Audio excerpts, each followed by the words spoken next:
It's really good to apprentice in an industry before you decide to conquer it. So be willing to take the risks, but then learn fast and apply the learning lessons. Don't go down a path too long. When I was at sea, we knew that if we went off course for too long, then all that time off course would have to be made up just to get back on course. So you have this long, long makeup period. Don't prolong that. Welcome, millionaires and future millionaires. You're listening to the Millionaires Unveiled podcast, a show where you'll hear the stories and interviews of everyday millionaires. We'll unveil their decisions, their strategies, and their portfolio allocation. Now to your host, Jace Mattinson.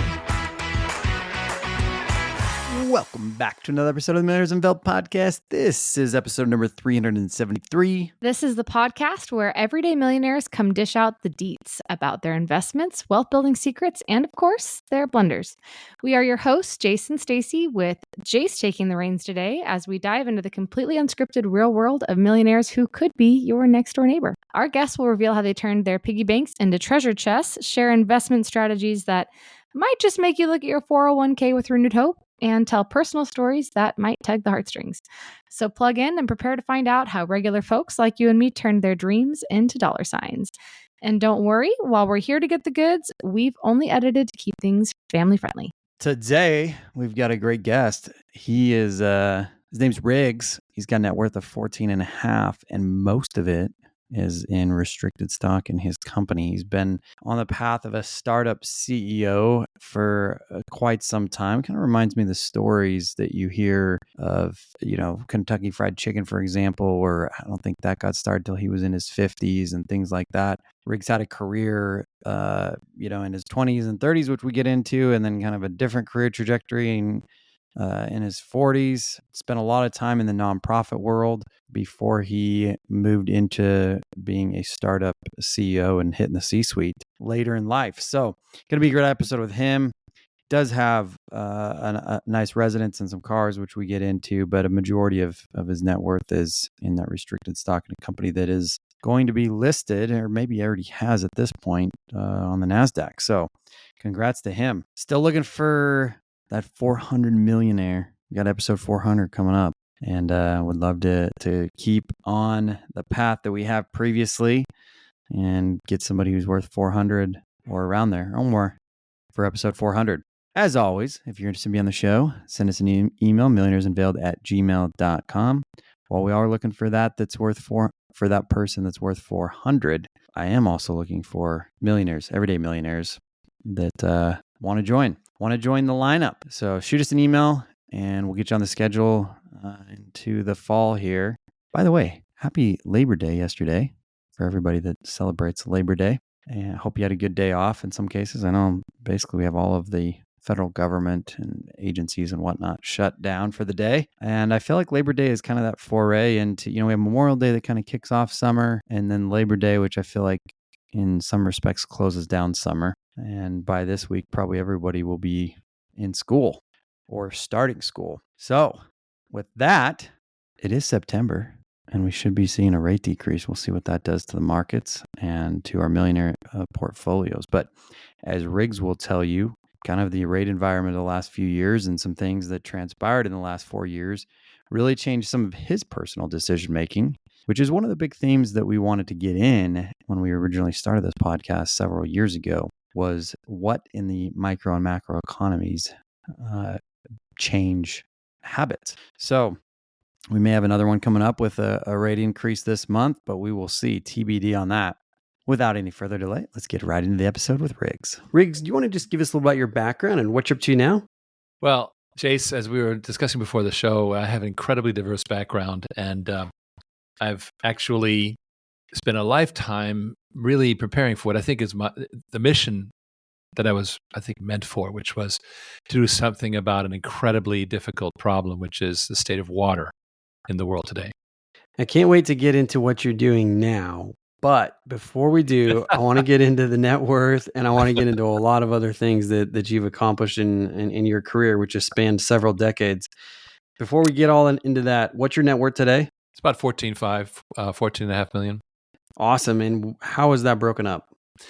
Well, we have, again, we'll get into the story later, but we've basically created a NASDAQ company that is in the process of, well, it's a subsidiary of my longtime penny stock company that is merging onto the NASDAQ, kind of the way Donald Trump's company merged with a SPAC, a blank check company. And we're in the middle of the registration with the S4 as we speak. And what happens is I have a ton of restricted stock in that company, which vests upon the day of the NASDAQ. It starts to vest. So that's the claim to some measure of liquidity. Obviously, nothing's done till it's done, and we have to issue that disclaimer constantly. But it's going down. Awesome. And do you have anything outside of that restricted stock, any cash or any other real estate or other investments? Well, yeah, I mean, we bought a place in Florida that immediately doubled in value. Like, wow. I guess we escaped LA in May of 2020, spent a year here in Clearwater, Florida, renting, and then bought a condo in a brand new development. And it was less than $1 million, but then, similar units in the condo are selling for about twice as much. So that's pretty okay. I don't really count it because I have no intention of ever moving. It's like, this is my castle. I love it. It's beautiful. And so it's really more of an enabler for me than what you might think of as a liquid asset. And did you pay cash for that? No, took a mortgage. So we have equity value is what we have, right? So whatever the down payment was, 20, 30%, I forget what it was. But, we have the equity really is the appreciation that occurred, which was pretty dramatic. So, call it $900,000, something like that. Okay. And do you have anything else in retirement accounts or any other investments, real estate, or is it pretty much restricted stock and then this primary residence? Yeah. One of the things about being a startup CEO is that you spend a lot of time in the digging, nose down, tail up in the corn rows, and as a result, you can't take a lot of salary. You kind of, if you do too much of that, of course, it kills the startup. So I have the usual small amounts, 6 figures worth of this, that, and the other thing. Call it $250,000 between gold stashed away and things. Oh, sorry, I don't have any gold stashed away. It's all good. That's awesome. So how long have you been a startup CEO then? Okay, so just I'm going to go ahead and start at the beginning, which is that I grew up as the son of a man who made his career being a country manager for Procter & Gamble. So he started out the usual way as a soap salesman, quote unquote, and rather than go back to Cincinnati, he really enjoyed being abroad. So I was born in Canada, then we moved to Puerto Rico, Venezuela, Paris, Brussels, and then back to Paris before he finally said, Briggs, we got to Americanize you. And I got kicked over to the U.S. for boarding school. But in all those years, my brothers and I really don't have a home. I think for me, Paris is probably my favorite country city in the world, and I speak, French like a Frenchman. We had to, otherwise we'd be bullied in the courtyard, right? But what I did get out of it, I think, is a sort of a sense of global view of the world, a bit more than the usual American. And then after that, after high school, I got involved in the nonprofit space, and during that time, I became, strangely enough, a merchant marine captain, and I was actually a captain of merchant ships in the South Pacific and elsewhere, and did that until I really realized that it's a lonely existence, and I really prefer to be around people. So I came back to the nonprofit space, and eventually, fast forwarding here, ended up in New York City in the early 80s at the dawn of the revolution of computerizing small businesses for the first time. And I was a big part of that in New York City. I was involved in computerizing a lot of these, small to medium businesses that wanted these new fangled mini computers. And that gave me my initiation into the world of real commerce. That was really the beginning for me. How old were you And at this actually, it was time? a terrible learning experience because I ended up being discouraged. I was undercapitalized and gave away the business to my best salesman, who did very well with it. And I moved on and eventually found myself in the space that I loved the most, which was the .com. I thought the .com was the best. And I had a good run there where I basically, 1995, I entered the corporate world and started going up the ladder to the C level. And that was really, you might call me a late bloomer, because by then, of course, I was, in my 40s already when I started going up the ladder, and spent 10 years doing that. And by 2005, 2006, I felt I was ready to be CEO. And that's when I contacted a fund that I knew very well. And I said what I wanted to do. And, as a punishment for my request, they actually found me a company to be a CEO of. We started from scratch, but this is a fund that doesn't spend its whole time raising VC funds. They go, their companies go public right away, and they raise all their money in the penny stock space. And so by 2007, I found myself running what's called a microcap, and it has been an astonishing ride, and I can talk more about that. But, essentially, we found ourselves in a space that is, I would not have chosen that space, but through a series of pivots, we ended up there, which is the industrial water space, which is about the last one you would think would ever change. But eventually and finally, because I'm a determined guy, we found a way to make the change happen. And we think it's revolutionary and is starting to prove that way. And finally, the breakthrough is occurring. So it's been interesting. Meanwhile, I have to do a lot of stuff on the side. Like, my wife has a wonderful school here in Clearwater that I help to build. It's a nonprofit. And, I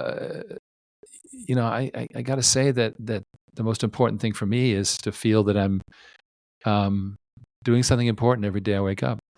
That's awesome. So you've glossed over quite a career trajectory, and I want to take a little bit deeper dive. So let's go back. Your 20s and 30s. You're spending the nonprofit and various kinds of different ventures, let's call it. You said you didn't get started in the corporate world, so to speak, until you were 40, in your 40s? 1995. Wow. So what was life like? I mean, were you making decent money? Did you have much of a net worth before you started kind of looking at that corporate ladder, or where were you kind of navigating, those 20s and 30s? Right. Well, I was spending a huge amount of time working in a nonprofit, which does not pay. And so I felt I was saving the world, and it was a wonderful thing. Really working with one of the major philosophers of our time, L. Ron Hubbard, but it was not designed to make money, right? And so once I was done with that in the early 80s, I then had to figure out how to. So by then I was already 30. 1982, I was 30. So basically, my business career started in my 30s, and I eventually figured something out, which is it's really good to apprentice in an industry before you decide to conquer it. Because I was like, computing sounds great. It's going to change the world, technology. And I ran into it. And I think I'm a pretty able guy. But if you're not super familiar with the space you're going into, you're going to have some very expensive learning experiences. And that's the biggest lesson I've learned, which is be sure to apprentice in your chosen trade first. It really helps a lot. So you get out of this nonprofit, which you're saying, didn't make any money, basically call it paycheck to paycheck, more or less, saving the world. Were you pretty satisfied, though, with your life? Did you feel really good about what you were doing at that time? Oh, I loved it. And I took a break in the middle of that to go, as I said, into the South Pacific. But just when so I was in the South Pacific having all these amazing adventures, and actually was asked by the shipping company that I was working for to head their Pacific operations. And I turned it down to go back to the nonprofit. So the story of that time was basically getting all these getting enough credibility to be offered a senior position and then turn it down. And I'm glad that I did, because when I came back to the United States, I was involved in some really interesting work that to this day I'm proud of what I did. So let me put it this way. I think sometimes it takes a while for us to get in the groove. For me, it's for sure true that I needed to find my sweet spot, and that came quite late. Like I say, I fell in love with the .com, and I would still be in that space today, specifically utility and security software. I've got a brother who spent many more years doing it, and it's a wonderful space. It just so happened, though, my first chance to be a CEO was in a completely different space, non-software. And what I like about that is that I had by then really learned all about disruptive marketing, what I call mistake-based marketing, right? Which is you kind of fail your way to success. And I started applying that in this really slow growth space. And if there's one legacy that I'm really focused on, is having found a way. Water in this country is in really deep trouble. People don't realize how bad it is, right? The latest estimate is by 2029, we'll be running an annual deficit of unmet infrastructure needs of $500 billion a year. $500 billion. Now, they're printing money in Washington, but they're not printing it for water for some stupid reason. So the money's not happening. So we found a solution. It gets around the $500 billion problem. And as a result, it's kind of one of those.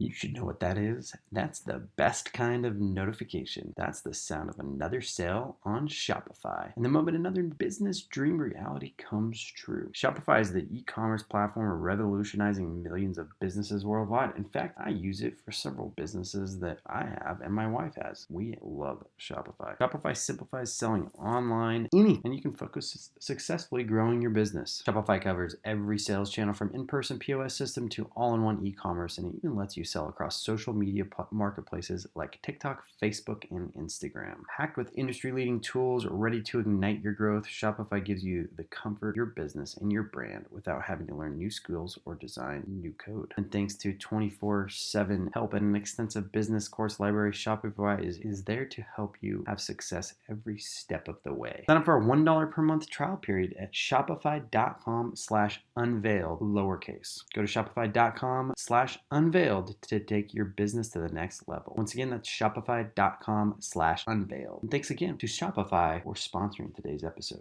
Thank God it's there kind of thing. And to me, that's everything.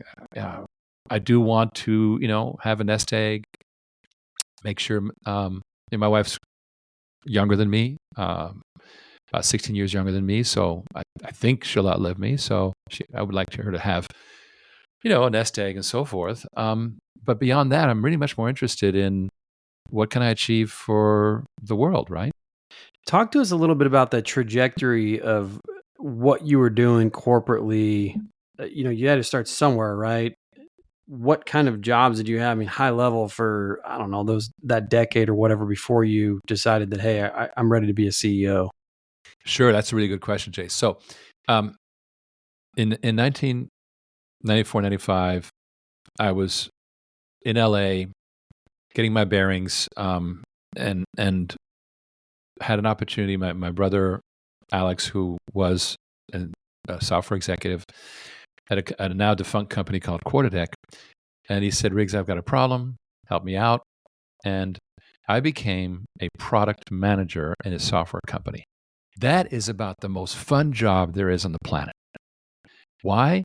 Because it's incredibly challenging because you're responsible for everything, but you have no power over anything. You're CEO of your product, and you have to respond to everybody, a 360-degree look at everybody in the company.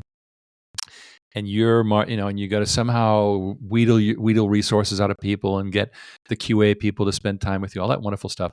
But it's fast, it's quick, you're boom, boom, boom. And then you launch, and all of a sudden, millions of people are using your product. How cool is that, right?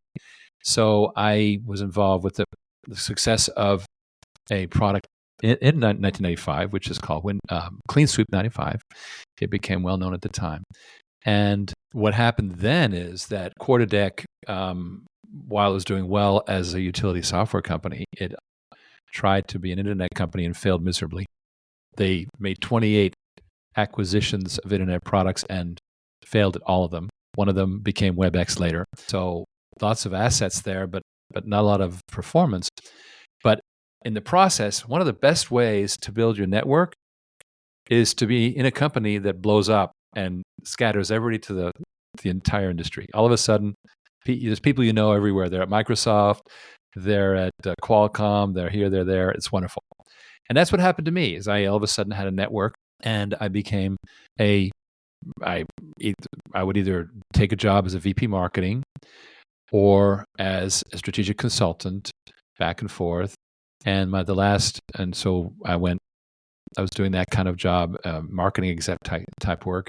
And eventually I became the president and COO of a company that was headed for the NASDAQ and did successfully get on the NASDAQ. So I was the number 2 of a company that had made its way to the NASDAQ. And at that point, I was like, okay, I'm now, from here, there's only one step, and that's CEO. That's it. And I've been a leader. I had been a ship captain, right? And faced, danger and possible loss of the ship and all these crazy things. So I knew something about leadership. And so I was pretty comfortable with becoming a CEO. It's not a job you can train for. You just have to kind of step into those shoes. Fortunately, the fund that I was working with, they were pretty good at guiding me. And then I learned the value of not giving up. Because remember, in the 80s, I had given up with the company I built there. In the 2000s, I had a public company and a lot of shareholders, and I could not give up. I couldn't walk away. And this was interesting because the space we started with became irrelevant. The company that we started was in a space called algae for biofuels, which is fantastic. It's a wonderful idea. We should be running our cars on algae-based biofuels right now, right? Only problem is that to get anywhere at the time, the price of crude had to be around over $100 a barrel, which was true at the time I started the company. It's $120 a barrel. We forget that in 2007, crude was 120, and today it's considered high. It's at 80. So, which is $80 considerably depreciated from that 120. So, what happened, of course, was the fracking revolution, which crashed the price of crude below 50. And at that point, we realized that we were not going to be doing algae for biofuels. And that's when we managed to pivot the company into a space which I had no intention of getting into, which was the water industry. Why? Because the technology we had for pulling the algae out of the water, remember, it's microscopic, it's hard to get out of the water, also worked for getting sewage out of the water. And so we basically transposed the technology over into the water space and started being an innovator in the industrial water space. Well, I had a few lessons to learn about the water industry because they are not very happy about innovation. And so, in fact, I learned eventually that they take 12 to 15 years to adopt a new technology. And I just wasn't interested in that kind of timeline.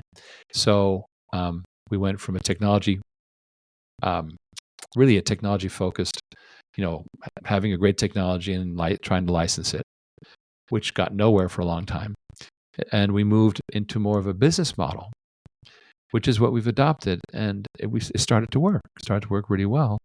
And so now today, here's what happened, Jace, is that there is something called decentralized water, meaning that it's the philosophy that the people who produce the dirty water should treat their own dirty water and not send it to the city, because the cities are overwhelmed. They can't take it. They're completely drowning. And so the best solution is on-site treatment. You pollute, you clean it up. And what's great about that is that the producers like it because they can then recycle. They can. There's all kinds of benefits for them if you enable it. Well, what do you need to enable it? First of all, you've got to have a water systems that are compact enough to fit in much smaller locations than a freaking utility, right? So number one. And number two, you need a financial system so they don't have to pay a bunch of capital up front. And that's what we came up with. We came up with water as a service. And now we have customers who are, we have a lot of run rate and successes with customers from both small and large that do their own water treatment, power plants, breweries, you name it, housing developments. And now we're beginning to do this capital thing. And that's the interesting part of the business because it's kind of like the oil well investment, right? People invest in oil wells and they get royalties. Well, it's very similar here. We get investors to invest in these water systems and they get returns. And the client doesn't have to come up with a bunch of capital. He just pays by the gallon on the meter. So that has become something really exciting. We call it water on demand. And we created it, built it up so it had a valuation, and we got it in a marriage with a blank check company, and it's going on the NASDAQ. Now, what's fun about this is that my company, OriginClear, which birthed this thing and it's going to the NASDAQ, we're now going to do more of these. We're now an incubator. So we're creating like a Y Combinator for water. That starts to be fun, right? So yeah, we're gonna throw water on demand on the NASDAQ and it's gonna have a valuation, so forth and so on. That's great. But we got more coming. And let me tell you something. If you're good at fundraising, you got so many companies beating a path to your door. That's what we are. How old were you when you were number 2 at that first company that went and hit the NASDAQ? Well, I had just turned 50 because so in 2002, I was 50, and I was at Cyber Defender in 2004, 2005, into 2006. So I was, 52, 53, something like that. So you're early to mid 50s when you take your first CEO gig, correct? Mm-hmm. Correct. And here we are, call it 15 to 20 years later. You're still doing it when most people your age have called it a career. Talk us through the mindset of maybe doing what you're doing instead of closing up shop. Well, first of all, I'm a pretty tenacious guy. And as I told you, I learned the lesson of giving up and walking away from, I believe in, learning from your mistakes. But if it goes so far as to get you in really deep that you end up declaring bankruptcy, that's a form of suicide. And it takes a long time to recover psychically. I was that business failure in the 80s. I did a bunch of stuff after that, including a year in film in LA, a bunch of stuff because I just didn't have my bearings. So like, my God, you end up messed up, right? It's not in our DNA to fail, right? If we're honest, high integrity people, we want to make good, not just by ourselves, but by the people we serve, right? And, I'm proud that at least I met payroll every 2 weeks for the entirety of the time I had that company. But I did stiff AT&T, there were some losers in that thing. And so, it's better to figure it out and make it work than to give up. I know that beyond a shadow of a doubt. That's awesome. Well, where do you go from here? I mean, obviously retirement is not anywhere near the picture. I mean, do you think you're going to live 20, 30, 40 more years and continue to work that long too, or? Okay. Well, first of all, I do intend to have a good 20-year run. Okay. Beyond that, who knows? I mean, I think 92 is a respectable age to stop working, but who knows? But there's people out there, Soros and what's his name, the owner of Fox. These guys are old. They hang out. They still work, right? Now they have help. I'm not going to be a CEO forever. I'll be a chairman, right? Obviously, because I have other interests. My wife's school. What I do with my main function, aside from helping my wife with the legal and finance side of this nonprofit school, is I'm the guy who teaches these kids. We do a lot of school trips skiing. I'm crazy about skiing, and I teach them skiing. And I take them in the trees, deep in the trees, and they become fearless. So I have to stay that fit, right? And I'm decently fit. I can do that. But most importantly, I think, is that you haven't lost your speed of action, right? You can get things done, you can keep going. I think that's key. And what I like is, after a while, it's very hard to keep going when things are not going well. But when things start to go well, hey, I get up in the morning, I'm like, let's get it on, right? It wasn't always that way. During the time I was trying to figure out this business, and we had investors who really, really believed in us. Amazing investors. But it was hard because where was the light at the end of the tunnel? But now they see it, and now it's happening. So where do we go from here? As I was saying, OriginClear, which is the longtime penny stock company. What is our superpower? It's what we did all along, which is retail fundraising from accredited investors. We know how to do that. And so we're going to keep doing that for future companies. Now, these future companies have to have three things that work for them. Number one, it has to be a hot idea. It has to be a great thing. It has to be really cool. And with an IP moat, all right? I mean, you got to be some differentiation. And number two, organizationally, they have to be strong. And if they're not, we have to rehab them, because I'm not going to raise money for a company that's going to fail. So those companies that we're going to help launch have to have decent, what we call OD, organizational development, right? They have to have good structure, a good team. And if the team is somehow lacking, maybe they have a bad CFO, whatever, fix that, fix their processes, get whatever they need.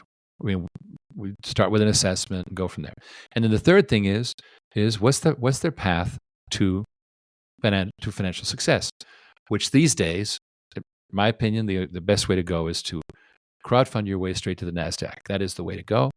And we know how to do that. So we want to take these companies and, put them through the assembly line, make sure that they have, a good, unique selling proposition, that they're worth raising money for.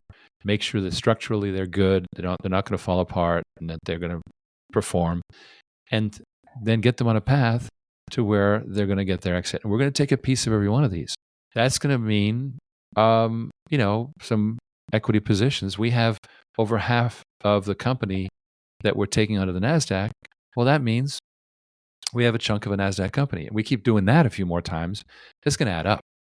And of course, I haven't even mentioned the shares I have in the penny stock company because they're far from liquid, but they will eventually be. So I like the idea that we're getting our creds by successfully taking a company onto the NASDAQ at long last, and then doing more of the same.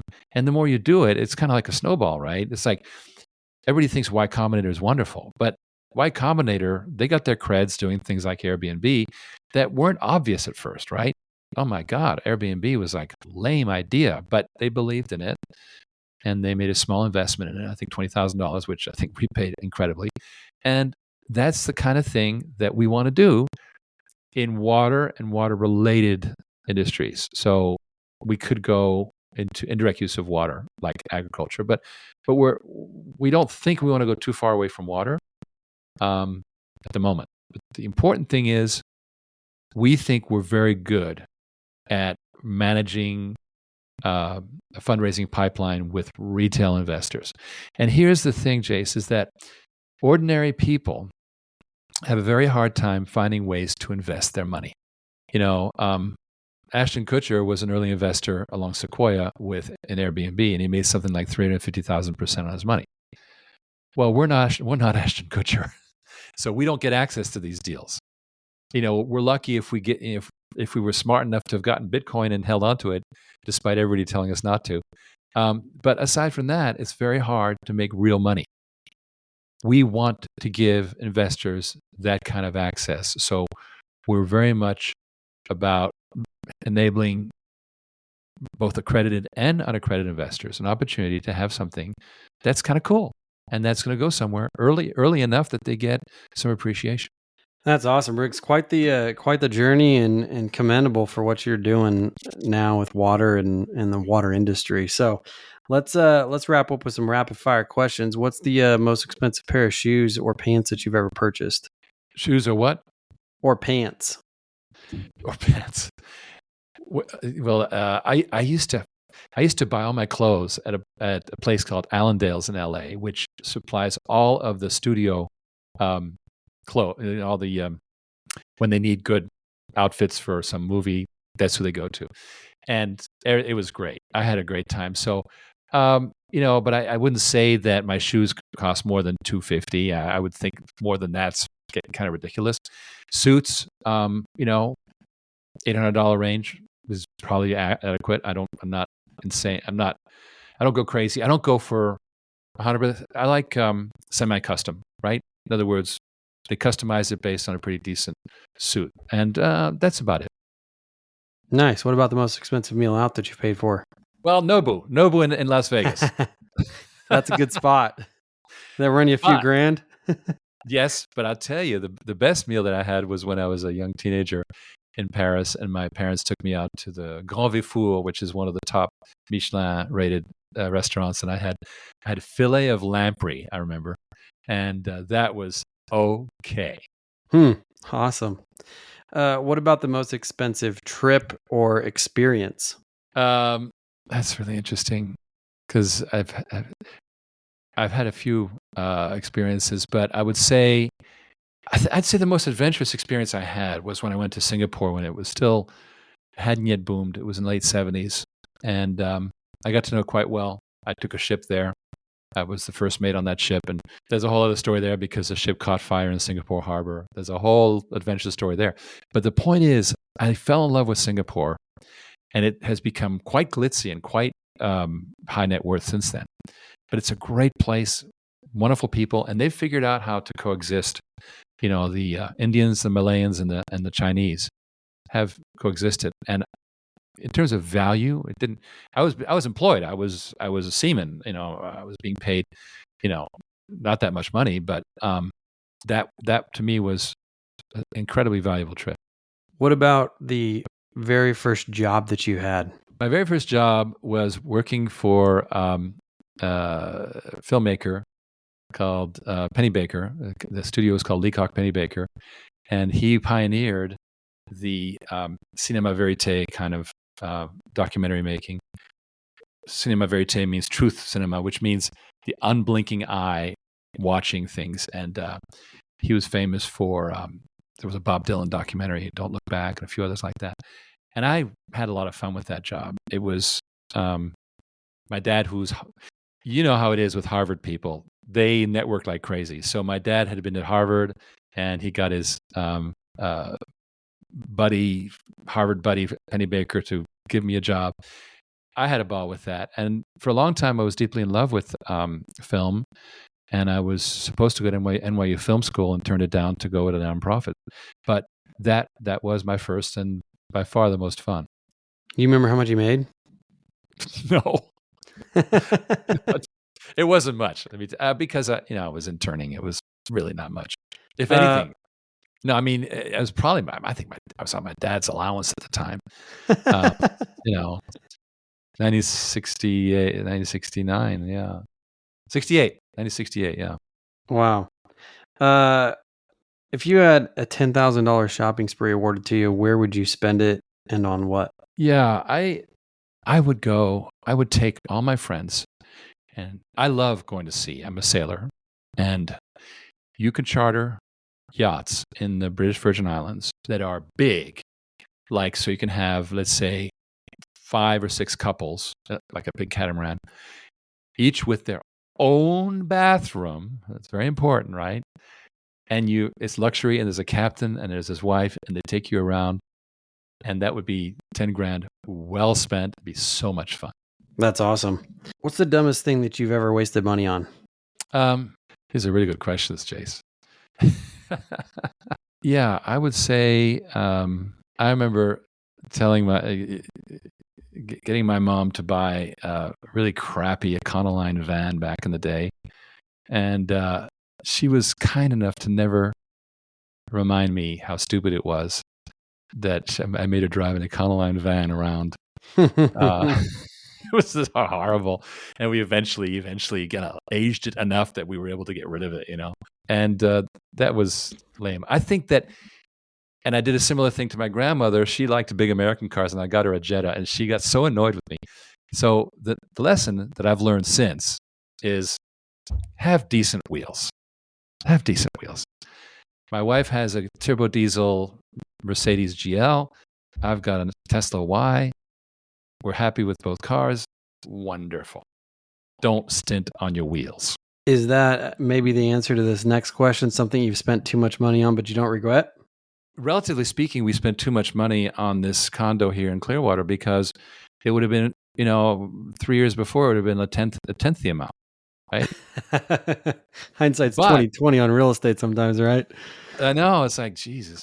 But, you can't, but, okay, so we caught it about mid, so we, as I mentioned, we did all right in the end. We're okay.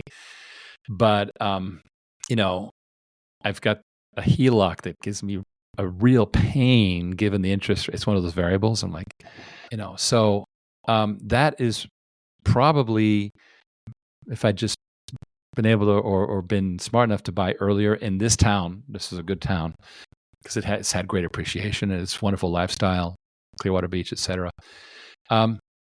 That I'd be considerably better off. And I have buddies who've done that, and they get very smug around me. What's the craziest thing that you've ever done to earn money? Well, it was definitely going off into the South Pacific. I remember I was working, a friend of mine was building houses in Beverly Hills. The work conditions were really crappy. I mean, dangerous crappy. And I'm at the bottom of a shaft, and I'm we're digging a deep, deep shaft to get down to the bedrock. And this stupid shaft is all crooked, and I'm looking up, I'm like, I don't want to die in this thing. And so I made a couple calls. I knew some people, and before I knew it, I was on a jet to the island of Palau in Micronesia, and I spent the next year on a general cargo ship. And while I was doing it, I remember we were going alongside the coast of Papua New Guinea, and I looked down at the chart and I went, remember how slow and boring this was? Because afterwards you're like, oh, the South Seas was so wonderful, and it was all, no, it wasn't. It was deadly dull. Yes, amazing things happen, but they happen at the speed of snails. So that year was basically a wasted year. I mean, I'm glad I did it in one way because it sometimes it's good to do things that you really feel, you should not have done. Just get it out of your system. And that was a case of that. And like I say, I'm glad I know the Great Barrier Reef intimately. I literally, because the captain I was with ran us up onto some coral. So things like that. But there's also, here's the important thing, because I do seminars, meetup seminars for people who are having social anxiety, who are having problems with introversion, and they sort of end up in this meetup, and I help them basically to understand that they need to understand that whatever happened in the past, it's done, it's happened. The important thing is to focus on how great your life is going to be every single moment of the day from there on out. And I give them some tools to do it. I don't just talk about it.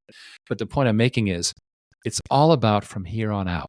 Every second of your life from here on out. Enjoy it. Enjoy being in the moment because it's finite, right? Yeah, for sure. What's a closely held belief that you once had that you recently changed your mind on? Yeah, that's an interesting one because I really thought the Russians were bad, and there's plenty bad about the Russians. I'm not saying they're wonderful, but I do think I've come to believe in the last 3-4 years that well, first of all, that America is incredibly foolish to not have befriended Russia if they were going to fight China, as opposed to making Russia and China get together. That was the most stupid thing. But I came to realize that a lot of what I thought about Russia, I'm not even sure that they poisoned those diplomats like they were supposed to. There's some law that was based on somebody claiming that the Russians poisoned. I'm not even sure any of those things happened, because I'm starting to realize how much Washington, D.C. is on a mission to destroy Russia. And I know lots of Russians, personally. They're wonderful people. I don't think the Russian government is anything short of autocratic. I'm not claiming they're good. But I do think that there's been a lot of bad-mouthing of Russia. And they're a nuclear power. And they also could help. We don't need to be destroying the Ukraine just to get back at Russia. So that's really the thing that I've been changing my mind a lot about, is maybe Russia isn't the Soviet Union anymore. Maybe it's different. And that's important, I think. Riggs, any last pieces of advice for somebody who's just starting out on their journey? Well, I think I said earlier on that it's very important to apprentice in what you want to do. And I think that's very true. Where I have failed is because I just kind of jumped in and thought, woohoo, right? For example, when I became a product manager, I was given a proper apprenticeship and introduction to it, and I became a very good product manager. So that's number one, is get the basics of whatever you're doing, and you'll do well. But number two, once having got that, don't be afraid to take risks, especially these days. As you know, you have to make a lot of money to get anywhere in this hyperinflated economy. It's going to get worse. So you've got to make a lot of money, which means you can't do it without risk. It's impossible. So be willing to take the risks, but then learn fast and apply the learning lessons. Don't go down a path too long. When I was at sea, we knew that if we went off course for too long, then all that time off course would have to be made up just to get back on course. So you have this long, long makeup period. Don't prolong that. The man I studied under, L. Ron Hubbard, said the heart of review is humility, meaning when you review how you've done, be humble. Maybe I wasn't that good at whatever I did. Don't be like, oh, God damn it, I'm really good at this. No, because you're just asserting, and you'll go off course more and more and more. So be willing to change. Having taken that risk, remember that you probably didn't have it completely right, and be willing to adjust your path rapidly and early. I trademarked that as mistake-based marketing in the early 2000s, and I believe in it very strongly. Awesome. That's Riggs with a net worth of $14.5 million. Thanks for coming on the show today. Jay, such a pleasure. Thank you very much. It was very entertaining as well.